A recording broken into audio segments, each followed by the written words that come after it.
ইয়েমেনের সশস্ত্র গোষ্ঠী হুতি সম্প্রতি ইসরায়েলের একটি সামরিক ঘাঁটিতে ক্ষেপণাস্ত্র হামলা চালানোর দাবি করেছে।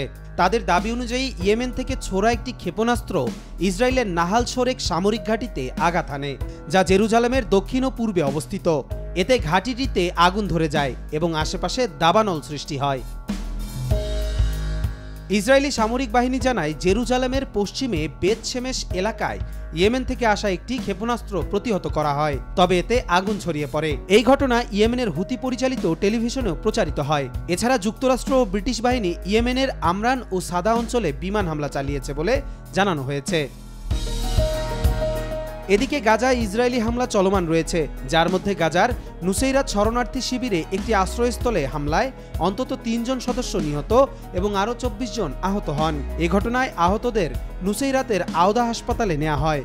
লেবাননের আলমাদ গ্রামেও ইসরায়েলি বিমান হামলা চালানো হয়। এতে ৭ জন শিশুসহ ২৩ জন নিহত হন এবং আরও ৬ জন আহত হয়েছেন। লেবাননের স্বাস্থ্য মন্ত্রণালয় এই হতাহতের খবর নিশ্চিত করেছে। জাতিসংঘের শিশু বিষয়ক সংস্থা জানিয়েছে, ইসরায়েল ও হিজবুল্লাহর মধ্যকার সংঘাতে লেবাননে ২ শতাধিক শিশু নিহত হয়েছে, যা একটি গুরুতর মানবিক সংকটের ইঙ্গিত দিচ্ছে। কবির চৌধুরী জয়, মাই টিভি।